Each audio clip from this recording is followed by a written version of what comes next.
You gotta wait for the clock.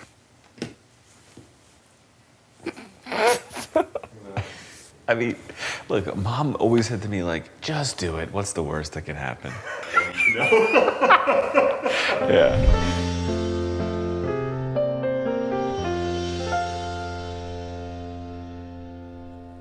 Okay. So what is the most profound and useful sentence each parent has said to me? I'll start with my dad. I guess the most profound thing he said to me as it pertains to growing up, playing sports, being involved with athletics, is really nothing.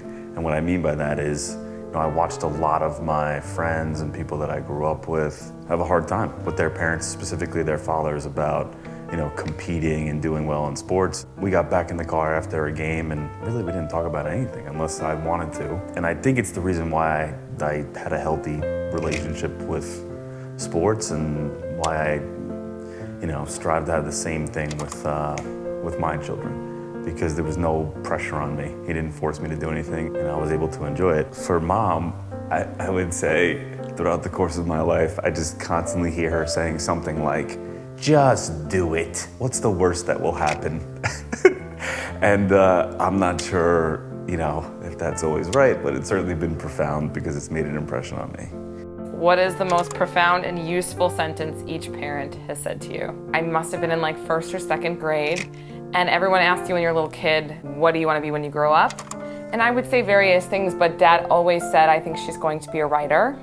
That was really true, and I feel like he could really see my gifts and abilities and just natural proclivities, and so it was profound that he just sort of really could see me and took note of who I am. So that was profound, I suppose. And then Mom, the first thing that came to my mind was when I had a little zipper pouch that I kept all of my lesson money and gig money. I was working at this gig and I got paid and I put the money in the zipper pouch and then I put it in my backpack and I must have turned around to put away a speaker or something and it disappeared. It probably was stolen. I was so miserable because I had lost a big amount of money, and Mom said, it's just money. Nothing happened to you.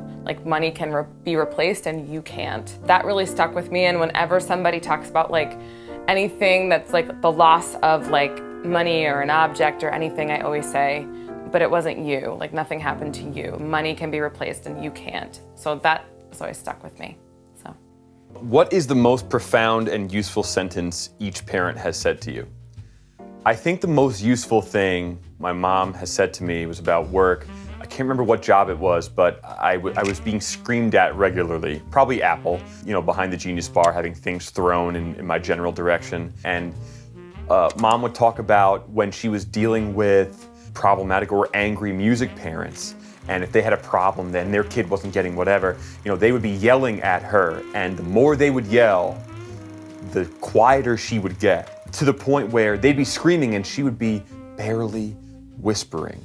And all of a sudden they would kind of realize, only one of us is yelling, this is uncomfortable, I should probably lower my voice. And they would diffuse themselves. And I can't tell you how many times I've done that, then at Apple and then also at other jobs. It just works. TP said to me a long time ago that you would have the most enjoyable life if you went through it as an honest person.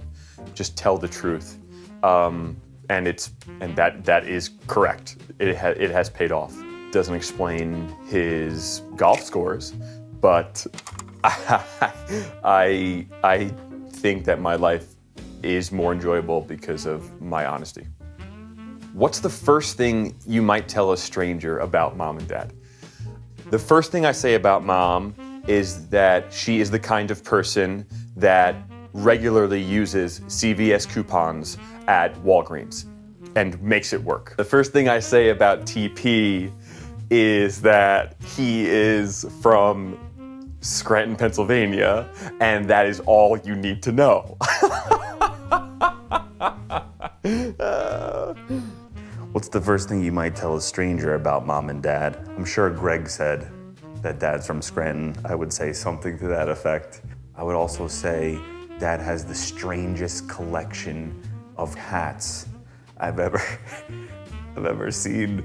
It's a mix of where our cousins went to college, banks that he may or may not have worked for, and golf courses he may or may not have played. Mom, I would say one of 6 children, the loudest of an already loud family, in your face, get ready to share, and no is not an acceptable answer. Okay, what's the first thing that you might tell a stranger about mom and dad?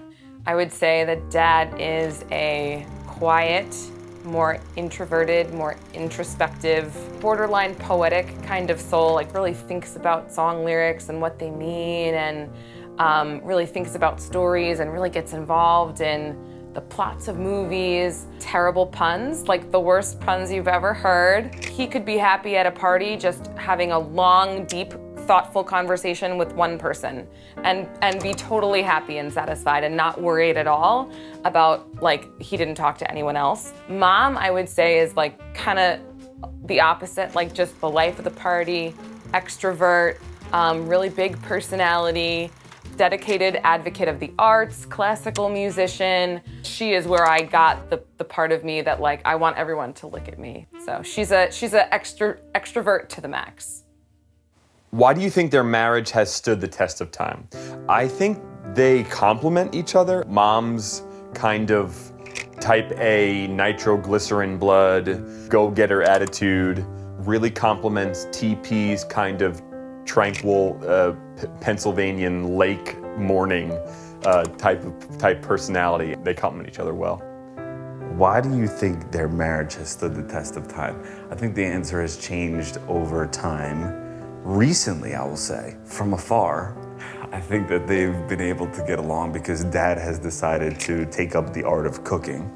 Different sauces, different things on the grill. I would say originally though, like when we were really young, I think it's really because Dad really liked to cut the lawn and Mom really liked to float in the pool. How do you fight when somebody's cutting the lawn and somebody's floating in the pool? No, but I think that they love each other and worked at it and figure it out as best they can. Why do you think their marriage has withstood the test of time?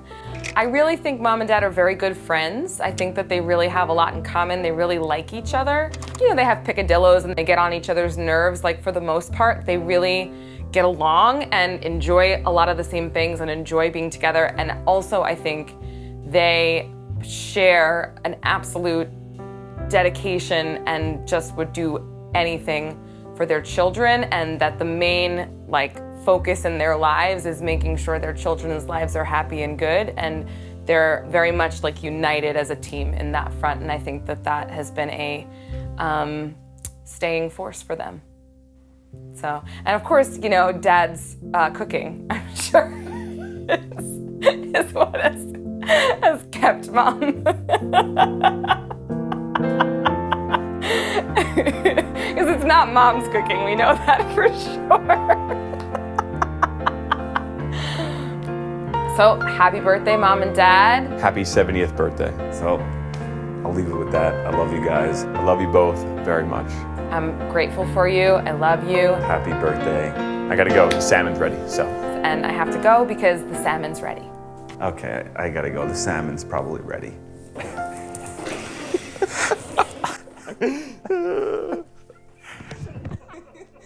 Well, we're at an hour, so